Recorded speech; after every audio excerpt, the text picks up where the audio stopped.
a lot of people might be saying that, you know, Canada has killed just as many, if not more people, because recently Canada announced that, you know, it's going to war in Iraq. What is the response there? Because some might say, well, Canada has killed X number of people, so I'm just, you know, this is my way to retaliate. Well, the wars are fought between nations, and there is a process. First of all, there is some negotiation.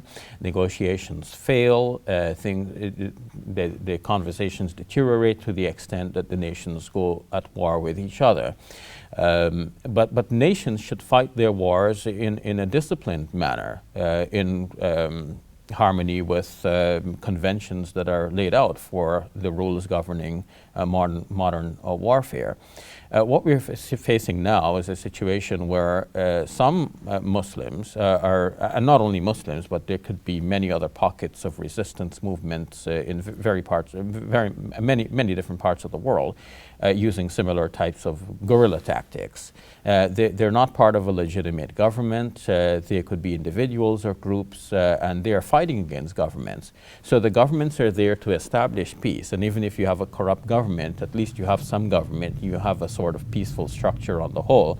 And if there is corruption, that needs to be dealt with, but using all of the peaceful means and proper ways of addressing those that maintain the peace, but at the same time root out the corruption.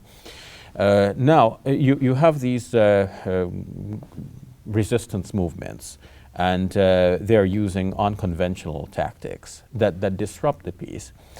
Now, to add to that, you have Muslim citizens in Canada who identify with a guerrilla movement in some other part of the world. This is unacceptable, because one of the Quranic principles is that you should engage in what is referred to as mutual pacts and agreements. The Quran uses the term ma'ruf for that which is known to be kind and fair and just and balanced, given your circumstance. The circumstances of a Muslim living in Canada is that you're expected to be a loyal citizen of your own country. Of course, there might be some sort of internal conflict if a Canadian soldier is made to partake in a conflict in some other part of the world where he might feel that he's killing people of his own kind, whether it be people of his own religion, people of his own racial stock, or whatever. And not only Muslims would feel that sort of conflict, but people more generally. But this conflict that some Muslims are emphasizing here as Muslim citizens of Canada is overblown, because as citizens of Canada, you have no direct concern with Canada's war in another part of the world. If Canada is at war with, let's say, Saudi Arabia, well, this is something for the Saudi authorities to work out with the Canadian authorities. They need to come to some sort of agreement. They need to negotiate peace. And if the peace fails, then they'll be at war, two nations at war with each other. But this does not mean that Muslim Canadians should start being at war with Canada. It's a war between Canada and Saudi Arabia. So what can Muslims do? Because some Muslims obviously, you know, are from our immigrant population are from some of these countries where Canada is at war. So what can we do at home over here if we're feeling those frustrations? What's the way to respond to that? Because one might say, you know, it's great that I don't live there, but those are my people. Yes, well, we need to express this sentiment through the usual process of political lobbying.